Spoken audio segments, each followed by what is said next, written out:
wait, there's more! Just when you think that the brush cub is done. And those that have never really seen what the super cub looked like before all of my upgrades, here you go. This was day one when we brought her home.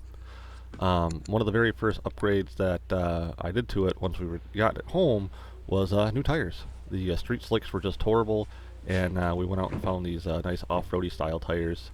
And I also thought the front end was kind of floaty. It didn't have enough weight balance, so I added this front bag console setup, but it was bottoming out the front a little bit, so I had to take off the mud guard, and that's why I added this other mud guard with a rack so I could add some more weight to it. And then to balance things out, I also put out these fancier pants rear suspension. A splash of Chemical X, and thus the Super Cub was born. And some other doodads like that fancy light shroud protector and everything.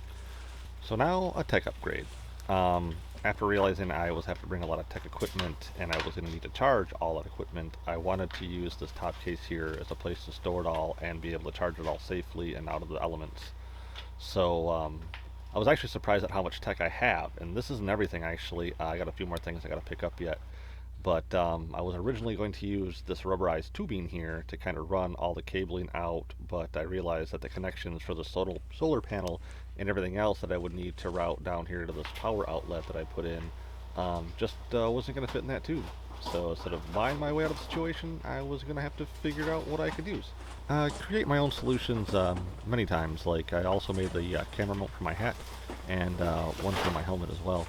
And well, truth be told, I've kind of running out of money for these projects all the time, and what money I had set aside this week for kind of Super Cub projects, I've already spent on this groovy little charging unit, so that way I can keep everything rolling when I'm on this trip. So I did find this rubberized elbow piece thing to put in here. It should work just fine, I think. However, it's a lot bigger and more cumbersome, and the angle that it's at kind of limits how I can actually mount it and make it work. So I had to scratch my head and figure out where I wanted to mount it. And after looking around and thinking about it 3 or 4 times, I decided that this spot right here will be the spot for it.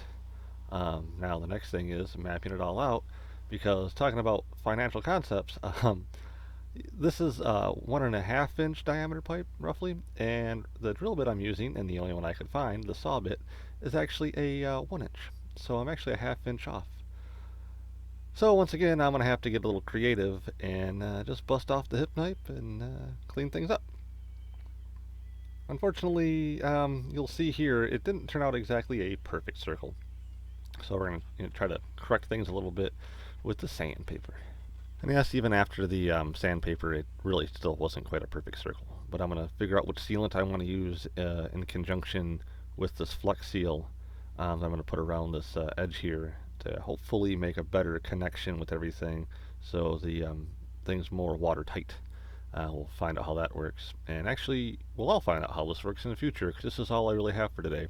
Most people very rarely actually watch the very end of this, so perhaps if I make it a cliffhanger, people will have interest to check out the next episode. And well, to be honest with you, I'm still waiting for things to dry, because I put 2 coats of this on and it's taking forever for things to dry. But anyways, there's more gear and tech and all the stuff to situate between now and when I start my my run here in like less than 3 weeks-ish, give or take. And so I'll keep you posted as we go, and then the real adventure begins. So stay tuned, and thanks again for watching. Take care.